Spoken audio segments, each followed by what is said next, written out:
E eu quero falar um pouco dos evangelhos, né?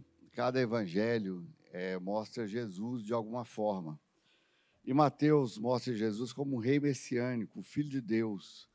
E ele se direciona especialmente ao povo judeu.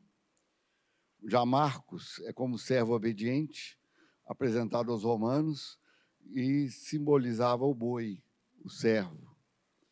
Lucas, ele apresenta Jesus como filho do homem, compassivo, e também apresenta Jesus aos gregos como filho do homem, com um rosto de homem. E João como filho de Deus, divino, para a igreja, como Salvador. Ele é representado pela águia. E hoje nós vamos falar de Jesus como rei, né? E como rei, filho de Deus, sendo direcionado ao povo judeu. Só que antes de ler o livro de Mateus, o Evangelho de Mateus, eu quero te convidar para ir lá em Gênesis 1. Porque muitas vezes nós não temos a dimensão correta e adequada do reino de Deus. O reino de Deus é muito maior do que a gente imagina. E Jesus veio como rei para assumir esse lugar, como rei dos reis, senhor dos senhores. E ele cita lá em próprio Mateus 6, que ele fala que aí não pode servir a dois senhores. Ali ele está se referindo a Mamon. Todos acharam? Bom, no princípio criou Deus os céus e a terra. Eu quero que vocês pensem comigo aqui. Antes de Gênesis 1, já havia Deus, um reino eterno. Já existia uma família real, que era Deus, o Pai, o Espírito Santo e Jesus, um filho que obedecia. E por que Deus nos criou? Será que Deus tinha necessidade de nós, necessidade do homem? Não. Nós fomos criados não por uma necessidade, mas por um desejo de Deus com o objetivo de expandir, estender o seu reino lá na eternidade. A gente vai entender isso. Duas coisas são necessárias para expandir um reino. Pensa num reino aqui terreno. É necessário expandir o seu território. E isso a gente vê, nós não vamos ler tudo, Gênesis 1, de 1 até 25. O último versículo diz: E Deus fez os animais selváticos, segundo a sua espécie, e os animais domésticos, conforme a sua espécie, e todos os répteis da terra, conforme a sua espécie. E viu Deus que isso era bom. Agora, além de estender o seu território, é importante que um rei, se ele tem esse objetivo, ele estenda também o domínio. E no versículo 26 diz o seguinte: Também disse Deus, façamos o homem à nossa imagem, conforme a nossa semelhança. Tenha ele o quê? Domínio. Sobre os peixes do mar, sobre as aves dos céus, sobre os animais domésticos, sobre toda a terra e sobre todos os répteis que rastejam pela terra.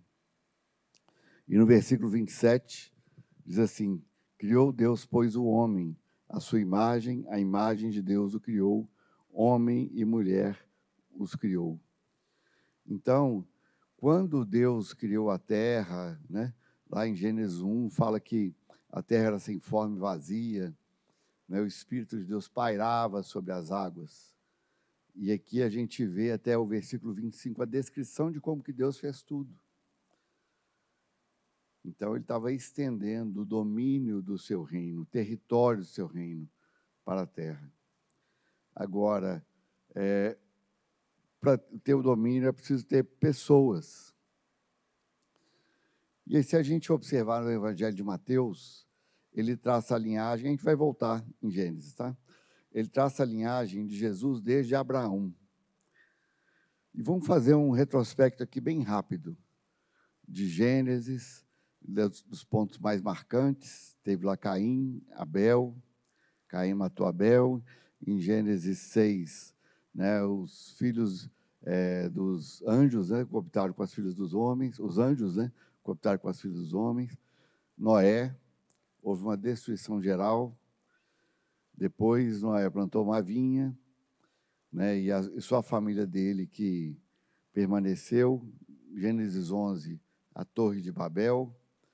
Em Gênesis 12, acontece uma coisa muito importante.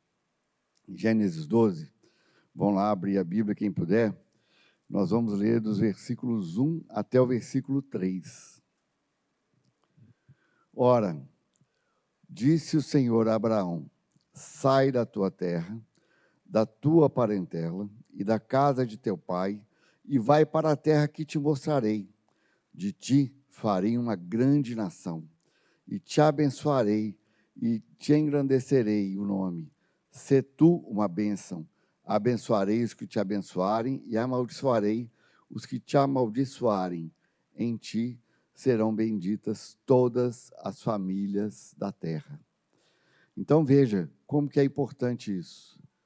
A partir de Gênesis 12, com Abraão. Por que Deus escolheu Abraão? Não sei, não tenho a mínima ideia. A Bíblia não fala, mas eu não sei se Deus já tinha chamado outras pessoas antes. Mas Abrão, né, na época, ele respondeu o chamado de Deus. E ali, a partir de Abrão, ele começa a formar uma nação, um povo dele, que vai se tornar depois Israel. Eram os hebreus, então, até então. E é importante que a gente entenda, especialmente aqui no versículo 3, abençoarei os que te abençoarem, e amaldiçoarei os que te amaldiçoarem. Em ti serão benditas todas as famílias da terra. Ou seja, veja o plano de Deus, como era abençoar todas as famílias da terra. O território já estava criado, que era a terra. Agora o domínio. E nós, eu e você, somos resposta a essa promessa de Deus. Nós somos resposta à oração de muitas pessoas. Cada um aqui teve alguém que orou por ele, alguém que pregou para ele, alguém que falou do evangelho para ele. Isso tudo nada mais é do que o cumprimento dessa promessa. Deus abençoa as famílias. Hoje de manhã nós tivemos aqui um culto da família, foi maravilhoso, sensacional, com a presença das crianças da Arca, da trilha, né, os pré-adolescentes, adolescentes da caverna. Eles ministraram louvor, né, houve alguns períodos de louvor diferentes. E a família, em ti serão abençoadas todas as famílias da terra. Saiba que a sua família é abençoada.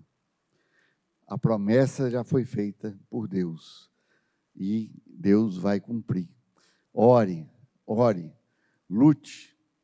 Olha, quando o povo entrou na terra, nós estamos andando bem mais à frente, entrou na terra lá, na terra prometida, né, depois de passar 40 anos no deserto, Deus já tinha prometido para eles a terra. Mas eles tiveram que lutar pela terra, matando cada inimigo. Então, a sua família é uma família bendita do Senhor. E você tem que lutar, não com suas armas, mas com as armas de Deus. Aí você vai estar expandindo o reino de Deus. O reino de quem? O reino de Jesus. Esse rei que Mateus, ele fala aqui, e ele mostra isso para os judeus. Só que os judeus, na época, como eles estavam cativos, né, oprimidos, né, pelo povo romano, eles queriam um rei, como Davi, que os libertasse. Ele queria um rei que matasse os inimigos. Eles não entenderam que o rei que Deus tinha mandado era um rei para libertá-los do pecado, para eles serem livres. Não importa onde você está, você pode ter a maior liberdade do mundo e ser escravo do pecado. Não é isso que Deus quer para você. Ele quer que você seja um agente extremamente atuante para expandir o reino dele. É disso que o livro de Mateus fala. No final, nós vamos ver isso de uma forma muito mais clara.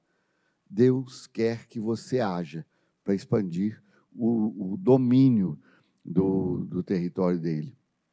Bom, a gente vê em Mateus 1, fala da genealogia de Jesus. E é interessante que a gente, quando vai observar Marcos, Marcos não tem a genealogia de Jesus. Por quê? Porque Marcos é apresentado como servo. Servo não tem genealogia. Em Lucas, ele é apresentado como filho do homem. Agora, é interessante que a gente vê que a ordem das genealogias é diferente. Mateus 1:1 diz o seguinte: livro da genealogia de Jesus Cristo, filho de Davi, filho de Abraão. Abraão gerou Isaac, Isaac gerou Jacó, assim por diante, até chegar em Jesus. Se a gente for lá em Lucas 3,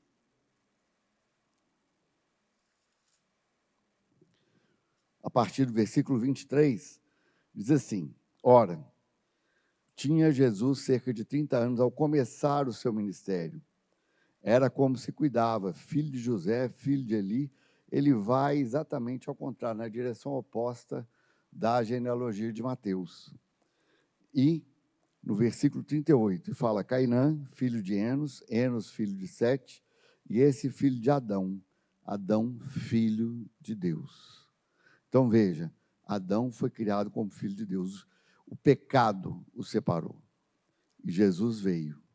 E ao longo do tempo, ao longo de toda a Bíblia, desde o Antigo Testamento, todos os livros, sem sombra de dúvida, falam de Jesus. E quando Deus criou ali depois a nação de Israel, a ideia era que Israel fosse um exemplo, um modelo para o mundo, de forma que Israel exercesse sobre as nações uma força centrípeta. O que é a força centrípeta? Se a gente fizer um círculo assim, no centro atrai todas aquelas forças. Israel deveria ser um modelo para todas as nações. Todas as nações deveriam ir a Israel para aprender como adorar o Senhor. E o Senhor abençoou muito Israel. Mas Israel errou, falhou ao seguir outros deuses além do próprio Deus. E para nós é muito fácil falar que Israel falhou, do povo no deserto. Nossa, esse povo não é possível, povo ingrato. Mas, meu irmão, o livro de Êxodo, sabe o que conta? A minha vida e a sua. Nós somos exatamente assim, como o povo de Israel. Exatamente daquele jeito. Se você for ver ao longo do tempo, ao longo de todo o Antigo Testamento, especialmente o livro de Juízes, mesmo os livros de Reis e Crônicas, né? Quando os reis serviam ao Senhor, Deus abençoava a nação. Quando o rei não servia ao Senhor, Deus amaldiçoava aquela nação. Hoje, nós temos o Espírito Santo em nós. No Antigo Testamento, o Espírito Santo estava só sobre sacerdotes, profetas e reis. Não era todo mundo que tinha o Espírito Santo sobre ele. Hoje nós temos o Espírito Santo em nós. Nós somos igreja. Lá em Atos 1, depois que Jesus morreu e ressuscitou, os discípulos perguntam para ele: Senhor, é agora que vai se cumprir o reino? Eles estavam ansiosos, porque Jesus falou: não, quando ele estava vivo, não, ainda não. Importa ainda que aconteçam muitas coisas, eu morra, ressuscite. Aí ele falou assim: não, ainda tem alguma coisa que precisa acontecer. Ainda tenho um outro local onde eu tenho ovelhas. E Jesus estava falando de nós. O plano de Deus é perfeito. Deus não tem plano B, porque Ele só tem um plano. E nesse plano, Ele conta comigo e com você, para expandir o território do reino. E é importante a gente entender uma coisa: Deus conta com você, mas Ele não depende de você. Se você ouvir a voz do Senhor para expandir o domínio do Senhor sobre a terra, você vai ser usado. Você vai ter esse privilégio de glorificar o nome de Jesus. Você vai ter esse privilégio de levar o nome de Jesus para todas as nações. Mas se você não quiser, Deus não depende de você. Ele vai levantar outros. Eu não me esqueço de um testemunho de um irmão. Tem muitos anos que a gente não tem contato com ele, um missionário. O nome dele é Tibério. Ele foi servir na Sibéria. Era muito interessante, porque ele era muito grandão, né? Muito grandão. Então, ele parecia um urso, né? Polar mesmo. Aí, quando Deus o chamou para servir na Sibéria, ele aceitou. E Deus começou a tratá-lo de uma forma que ele ficou, Senhor, eu estou impressionado, como que tanto de bênçãos são essas? O Senhor está me abençoando demais, muito mais do que o normal. Deus falou com ele, é porque você não sabe quantas pessoas que eu chamei antes de você, e elas não obedeceram o meu chamado. Então, saiba, Deus nos dá o privilégio a cada dia, aqui mesmo onde nós estamos, em Belo Horizonte. Você não precisa ir para a Sibéria, não. Se Deus te dirigir, vá. Mas você pode ir no seu vizinho, você pode ir na padaria, no supermercado, na sua escola, faculdade, seu trabalho, e expandir o domínio. O domínio é através de pessoas. Você se lembra naqueles filmes? Como que se expandia o domínio? Através de guerra. Então, os soldados iam lutar nas guerras. Eu e você somos soldados. O nosso general é Cristo. É o Senhor quem nos conduz, é o Senhor quem nos dirige, o Senhor é que nos dá as ordens. Ele é que fala, avança, para, espera, agora não, avança. Tem ali um homem de paz, vai lá, fala com ele. Às vezes, nós vamos falar com pessoas do Evangelho, mas as pessoas não vão receber o Evangelho. Significa que eu sou ruim, que eu não falei direito? Pode ser que eu precise melhorar mesmo, pode ser que eu precise treinar mais. Mas a parábola do semeador fala da semente, que é a palavra de Deus. E também fala dos campos. Cada pessoa tem um tipo de campo daquele. Pode ser que você fale com alguém que tem o coração duro, não é culpa sua. É importante que você ore, busque direção. E uma coisa que o Torben nos falou com relação a isso é: não tenha medo de ser rejeitado. Quando o irmão estava aqui, eu estava com o Fábio, a gente foi ali no shopping Paragem, 3 pessoas não quiseram oração. 3 pessoas não quiseram. Então, nós precisamos estar prontos para expandir o reino de Deus. E é importante nos lembrarmos de Colossenses 1, 13 e 14. Olha só. Ele nos libertou do império das trevas e nos transportou para o reino do Filho do seu amor, no qual temos a redenção, a remissão dos pecados. Alguém aqui sabe a diferença de reino para império? Porque a Bíblia não fala que ele libertou do reino das trevas, liberou do império das trevas. Eu vou dizer para vocês, o império é quando alguém que tem uma porção de terra, assim naturalmente falando, né? Depois nós vamos falar do ponto de vista espiritual, e ele vai invadindo outras nações. Tem, por exemplo, o Império Romano, não é? O Império Romano não foi invadindo outras nações e foi dominando, não é? É um império isso. Agora, como que é o império das trevas? O diabo não tem direito a nada aqui na terra, nada.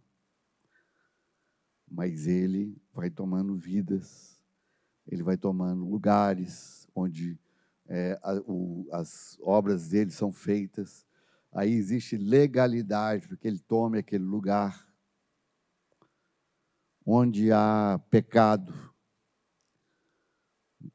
contínuo, porque todos nós pecamos todos os dias, mas nós temos Jesus, advogado diante do Pai, que é como João nos orienta na sua carta.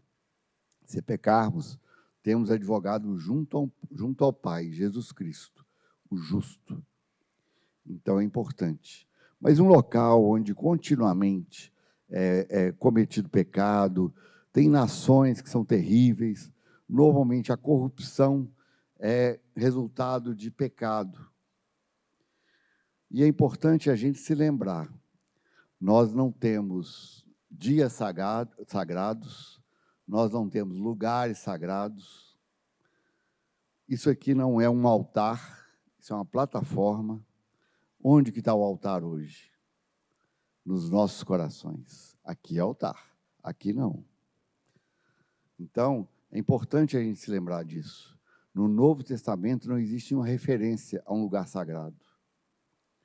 Nenhuma referência. a um dia sagrado. Nós não temos altar. Nós não temos levitas. Levitas eram aqueles que eram da tribo de Levi. Às vezes a gente fala, né, chama os cantores, os irmãos que ministram na adoração, de levitas. Isso foi no Antigo Testamento.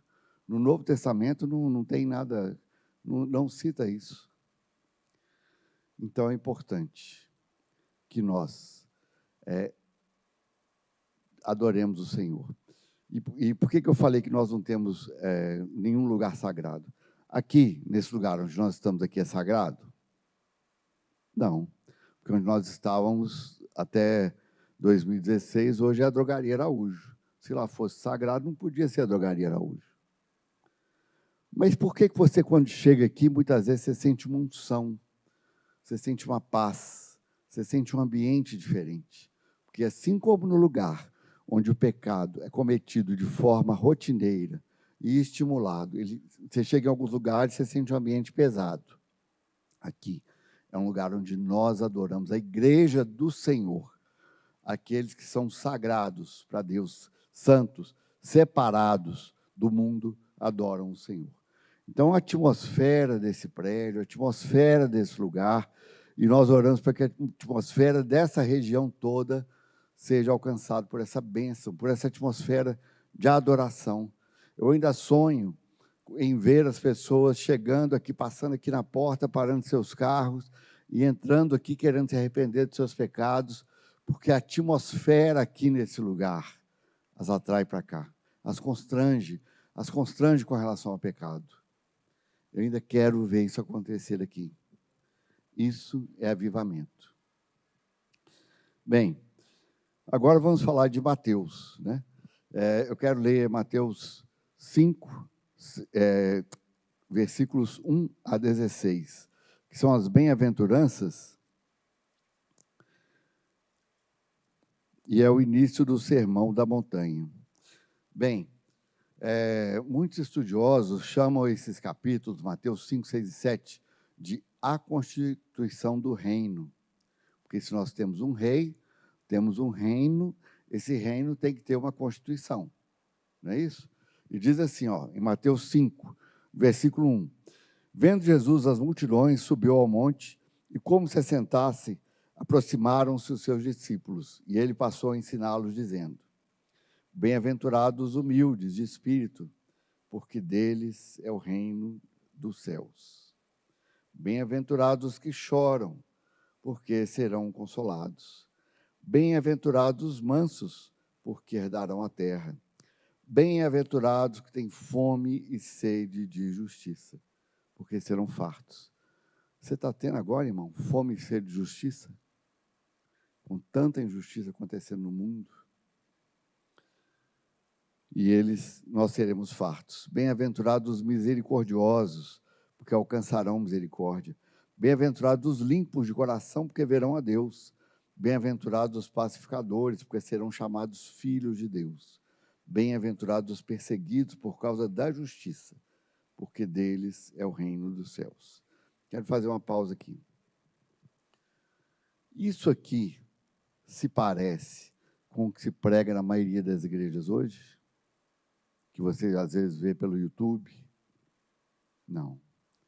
Às vezes eu vejo algumas coisas em que promete só prosperidade, só bênção, a vitória é sua. Mas não fala de ser perseguido, não fala de chorar, não fala de ter fome e sede de justiça. Assim somos nós, irmãos. A igreja do Senhor, eu vou continuar lendo aqui, você vai entender, ela é perseguida desde que ela nasceu. Não foi um evento que começou agora, não.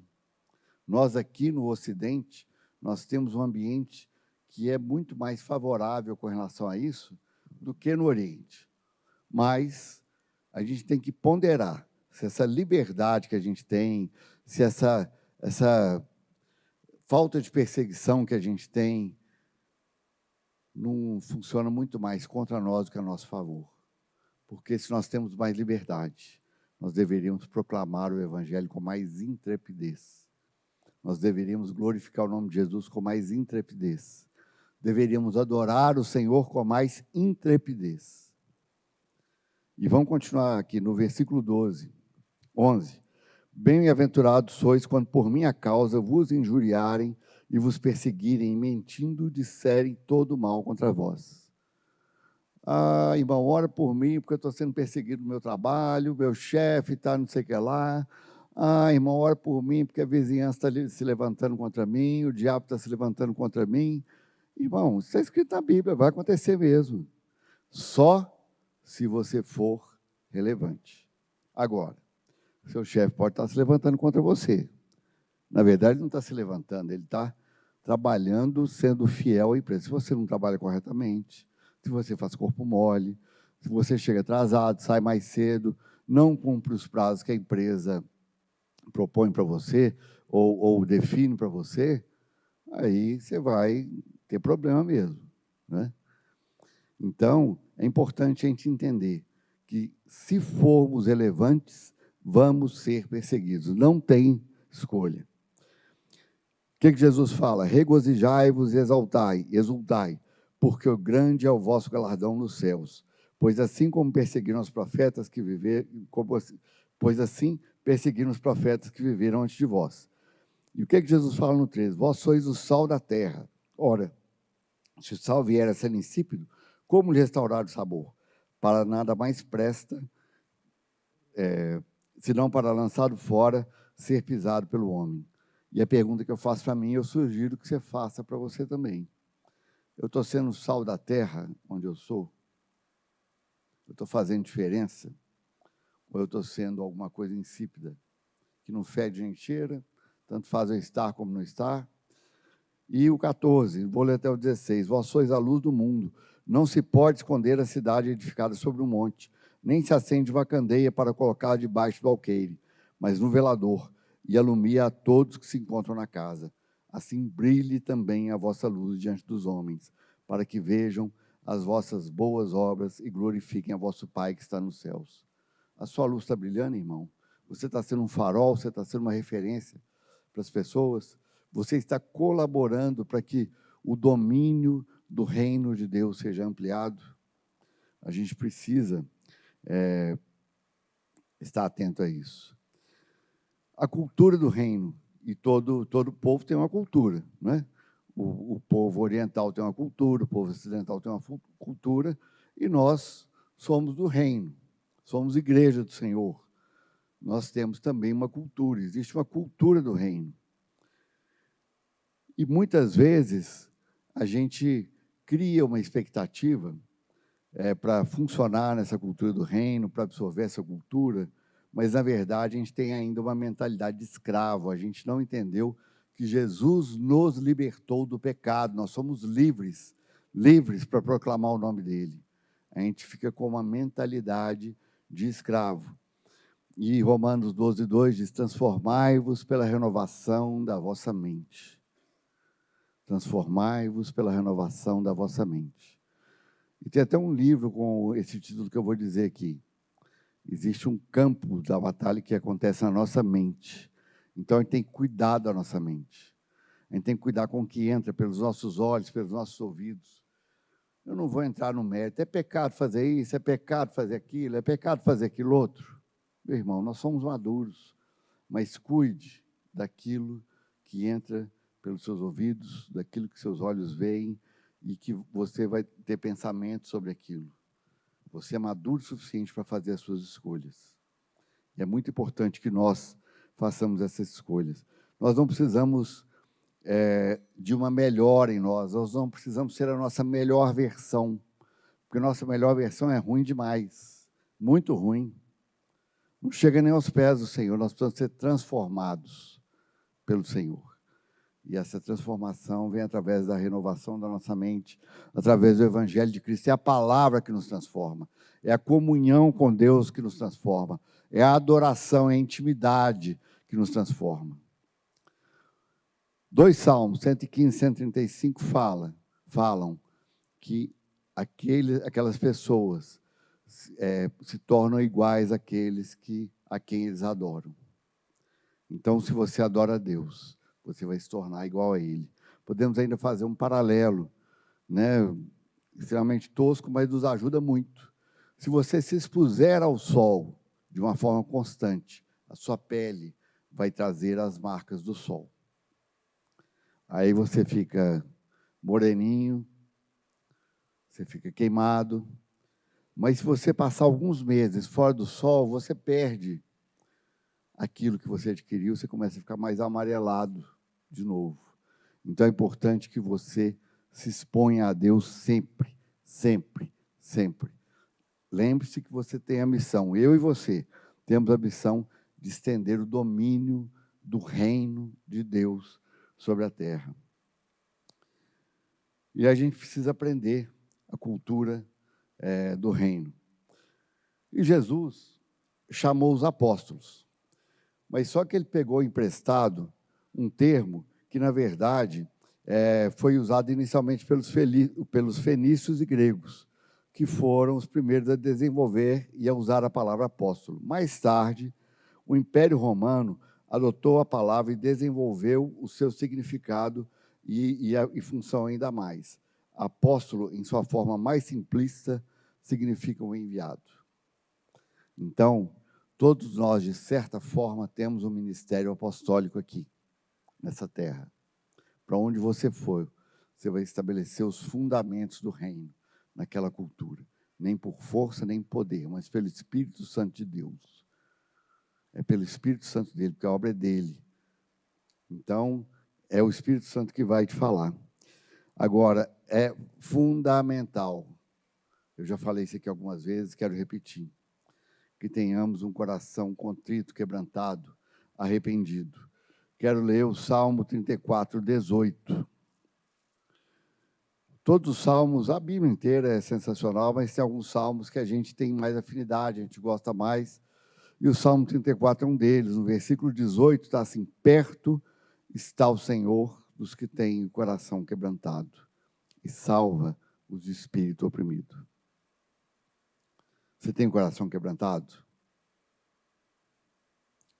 Se você tiver, o Senhor está perto de você. Salmo 51, versículos 10 e 17. Diz o seguinte: cria em mim, ó Deus, um coração puro e renova dentro de mim um espírito inabalável. Versículo 17. Sacrifícios agradáveis a Deus são um espírito quebrantado, coração compungido e contrito, não o desprezarás, ó Deus. Então, você quer trabalhar, você quer ser usado para expandir o território do rei, do seu Senhor. Vendo aqui o Vitor, eu me lembro de uma experiência dele. Ele visitou um país, não me lembro agora mais qual é o país, e ele visitou algumas casas, e nessas casas tinha um retrato do rei, lá na parede. Aí ele falou: que negócio é esse? Por que vocês têm um retrato do rei aqui dentro da sua casa? Porque as pessoas disseram: porque ele é o nosso dono. O rei é o dono de tudo aqui. Então, nós temos um rei que nos ama. Nós temos um rei que é o nosso pai. E ele realmente é dono de tudo, a gente queira ou não. Mas só que a gente, muitas vezes, não consegue usufruir desse senhorio dele, porque nós não nos submetemos. Os homens têm mais dificuldade, eu tenho essa dificuldade. Muitas vezes eu quero entrar na frente de Deus, resolver, ter uma estratégia, uma ideia boa, tomar as atitudes na força do meu braço, quando eu deveria parar mais vezes e ouvir a voz e a direção do Senhor.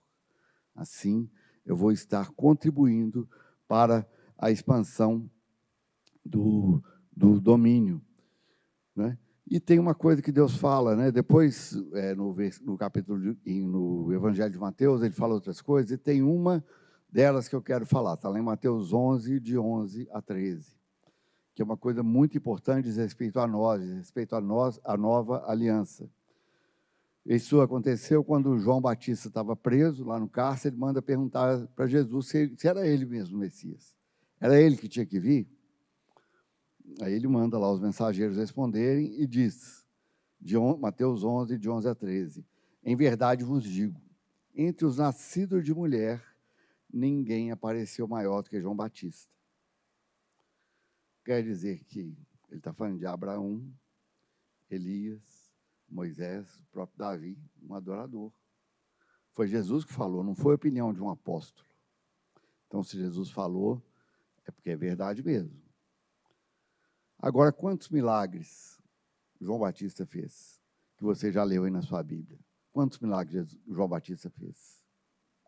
Nenhum. E mesmo assim. Quanto território, quantos reis ele venceu? Nenhum. E ainda assim ele fala que ninguém apareceu maior do que João Batista entre os nascidos de mulher. Mas o menor, onde? No reino dos céus, é maior do que ele. Significa o quê? Que você e eu somos maiores do que João Batista. Mas por que isso? Porque no reino, na igreja, em Atos 2, veio sobre a igreja o Espírito Santo de Deus e habita em nós, dentro de nós. João Batista, ainda, apesar de o relato dele estar no Novo Testamento, ele ainda fazia parte da antiga aliança, ele era um profeta. E ele, o Espírito Santo, repousava sobre ele, estava sobre ele. Olha que ele era primo de Jesus, 6 meses mais velho que Jesus. Quando Maria foi lá visitar Isabel, João Batista começou a se movimentar no ventre de Isabel. Então, não era qualquer pessoa realmente, não. Era parente de Jesus. Mas eu e você somos maiores do que João Batista. E temos essa responsabilidade. Bom, agora eu quero terminar com os últimos versículos de Mateus. Está lá em Mateus 28, 18 a 20. E aqui ele deixa ordens claras, expressas, para expandir o domínio do reino dele. Você já pensou? Deus, o Criador, seu Pai, Rei dos Reis, ele confia em você e em mim também, graças a Deus, para expandir o domínio dele sobre essa terra. O que fala lá em Mateus 28, de 18 a 20? Jesus, aproximando-se, falou, dizendo: toda a autoridade me foi dada no céu e na terra. Ide, porém, fazei discípulos de todas as nações, batizando-os em nome do Pai, do Filho e do Espírito Santo, ensinando a guardar todas as coisas que vos tenho ordenado. Eis que estou convosco todos os dias, até a consumação do século. Essa foi uma ordem que Jesus, como rei, deu para nós. É uma ordem. E eu tenho